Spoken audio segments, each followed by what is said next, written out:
Welcome back everyone, Mudford here. We're out in the shop today working on Jeremiah's Raptor 250 hybrid quad. The engine is Raptor 250 and that is what we're working on today.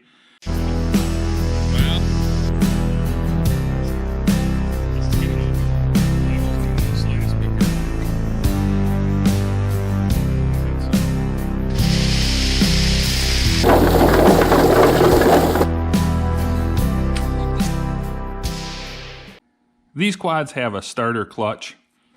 So how it works is the starter doesn't kick out or anything. It's just always lined up, and there's a clutch down in under the flywheel. And that when the starter spins, it engages it, cranks over the engine, and then otherwise it freewheels. His has been making some weird noises when he's starting it. Sort of like a bearing or something going out is what it sounds like. So we went ahead and tore it apart. And I'll just walk you through how to get it down this far. The first thing you're going to want to do is take the starter gear cover off. There's 3 8mm bolts holding that on. And then make sure you pull the gears out with it. Set that aside. There is a bolt underneath of there, right there, that holds the side cover on.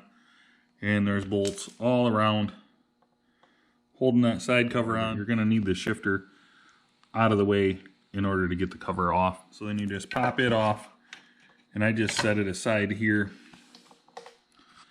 because there's still wiring holding it. I don't want to mess with that, and we don't really need to take it off. When you pull the cover off, there's going to be a gear here on a small shaft. Once again, you're just going to want to set that aside, either somewhere clean, or you'll probably end up cleaning it before you put it back in. Then we're to the flywheel. So you'll have this whole assembly on here, and there is a 13mm bolt holding this on. You take that off, and then what you're going to need to get this whole assembly off, you're going to want some kind of a puller like this that'll fit down inside of there. You thread these in. There's some threaded holes down in there. And then you tighten this up and it should pull the flywheel right off for you. So you're going to have some bolts down like that you're going to take out with an Allen wrench. I just sat this in a vise right up to the edge here where there was just enough room for it to slide out, and tapped, and it came apart. I'll show you how mine came apart. Mine came apart and left the starter clutch, the one-way clutch right here in. And it was stuck pretty good, and like you can see, this is the new one. It rotates pretty well this way, and then it holds it this way like it's supposed to.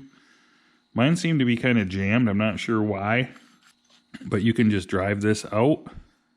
So I ended up just using the socket extension, but you can see the new one fits pretty loose on there. And now everything is cleaned up here. We're going to put this back together, so I'm going to go ahead and put this in. You can see it's on here now. We're going to go ahead and put it on here. Then we just need to line up the bolt holes here and put our Allen bolts back in. Okay, you can see now the hub turns this way fine, and then you can see the whole thing is turning. When I turn it this way, it's locking it up. So it freewheels this way, locks the other way. And this piece should pull right off. Mine was not doing that, so I definitely had some problems with that. See, these things will let it slide one way and then they'll bite the other way. That's how these things work. They'll let it roll by, slide by the one way, and then they'll kind of pivot and bite the other way. So we'll go ahead and, there we go. So this is ready to go back in. There is a needle bearing here and a key.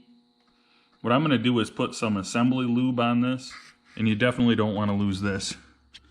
So it just slides onto there. Make sure you have the keyway in the right direction, which it looks like we got it set. I'm just going to go ahead and use a board, tap it on a ways, and then put the bolt back in. Okay, I just threw a fresh gasket on. We're going to go ahead and, whoops. We're going to go ahead and throw the cover back on. You just got to be real careful. My wires like to pop out here. Just got to make sure that those are in place where they need to be when you get the cover on. And I'm going to go ahead and do that real quick right now. Okay, now all I really got to do is throw the gears here back in.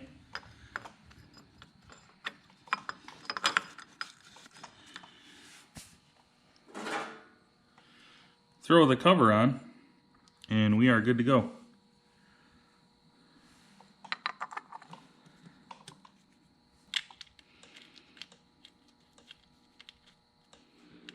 So we got this side all back together now. All the bolts tightened. Looks good. So now we're ready to move on to the next project with this. So stay tuned for that. Thanks for watching this. The next project on this, I've added a cooler. The thing still seems to be running a little hot. So that's an add-on oil cooler. We're gonna be mounting an electric fan right here.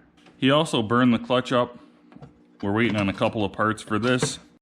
I'm going to replace the oil pump. I've replaced the basket with a Wiseco basket. That was the only kind of forged basket I could find. We got the stock inner hub. There's quite a groove on the pressure plate. I don't know if you can see it. So I'm replacing this too. So I'm waiting on this. I already have a new Hinson clutch for this. Clutch plates soaking right now in oil. So we're going to throw them on, the new outer on, new oil pump on. And then hopefully once we get all this done, we don't have any more overheating problems or clutch problems or anything. That would be really nice.